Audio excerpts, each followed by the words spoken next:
Static and thermodynamic systems की बात करेंगे हम यहाँ पर। तो स्टैटिक सिस्टम कैसे सिस्टम है, कंसीडर कर लेते हैं हम एग्जांपल। मेरे पास दो कंपार्टमेंट हैं 1 and 2 और मेरे पास कॉइन्स हैं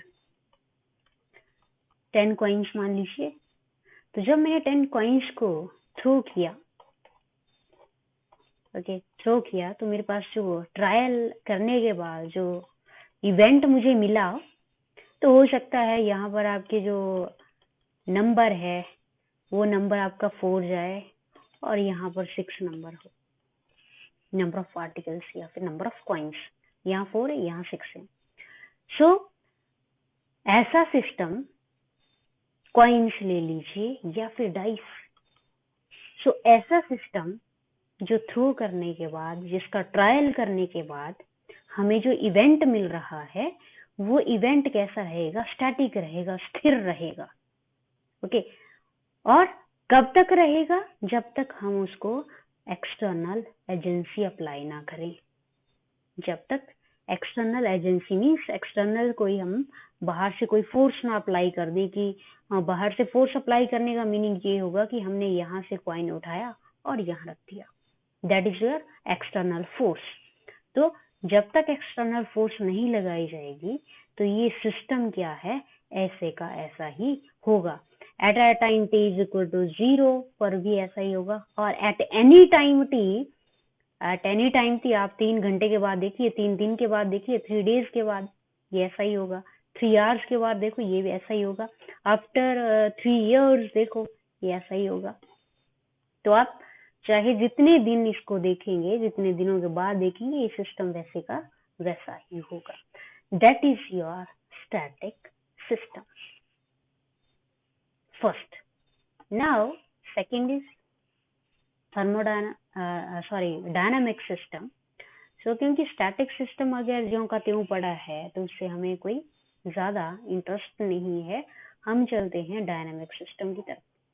तो अगेन मैंने एग्जांपल ले लेना है यहाँ पर 2 कंपार्टमेंट का, और कॉइन्स के बदले अब मुझे क्या करना होगा, गैस को कंसीडर करना होगा। क्योंकि कॉइन्स जो हैं वो तो स्टैटिक हैं, निर्जीव हैं, उन पे कोई इफेक्ट नहीं पड़ेगा। And gas is something, gases molecules are always in random motion. So let us consider I have a gas and it is placed in number 1 and 2. Okay, so gas के जो मॉलिक्यूल्स हैं, और gas के जो number of particles हैं, consider क्या किया हमने, ये पार्टिकल्स जो हैं एक स्टेट से दूसरे स्टेट में जा रहे हैं। क्योंकि आपका ये कंपार्टमेंट नंबर 1 है, ये कंपार्टमेंट नंबर 2 है।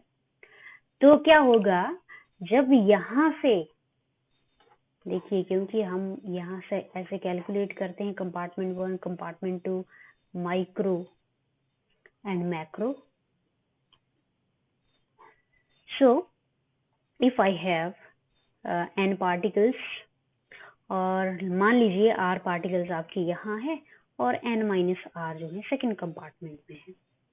नंबर ऑफ माइक्रो स्टेट जो होगी वो होगी 2n, क्योंकि 2 कंपार्टमेंट हैं तो माइक्रो स्टेट क्या होगी 2n, और macro state that is n+1। ये गैस मॉलिक्यूल का है डिस्ट्रीब्यूशन अभी मेरे पास।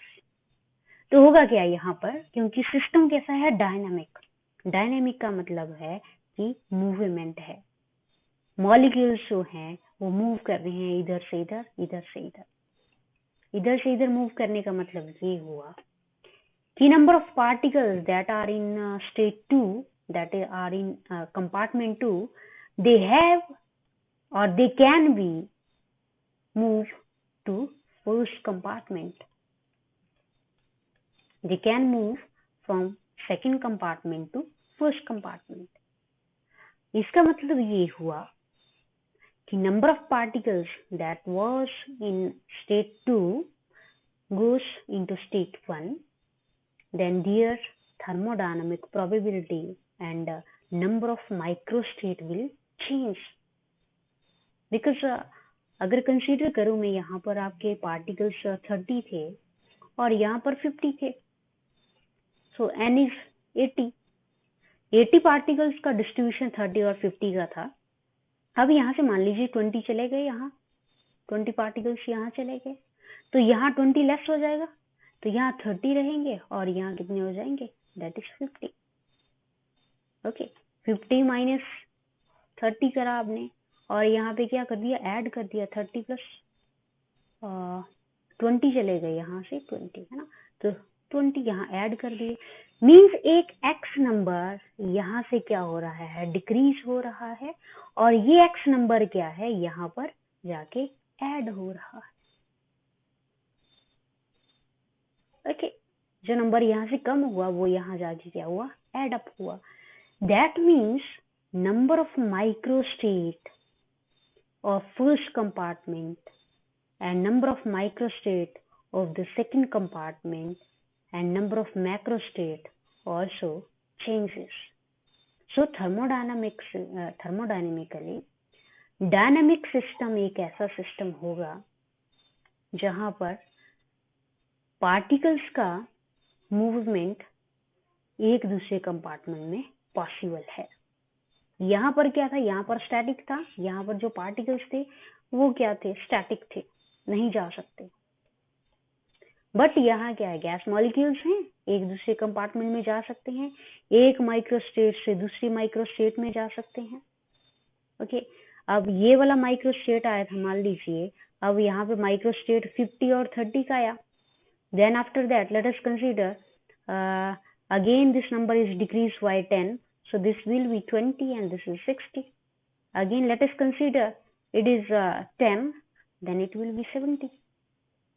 So number of microstate changes. Why? Because number of particles goes from second compartment to first compartment, or may go from first compartment to second compartment also.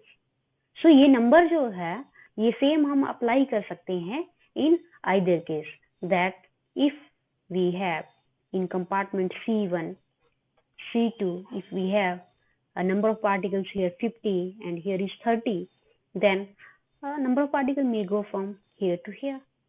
Then if the number x is 10, then it will be 40 and it will be 40.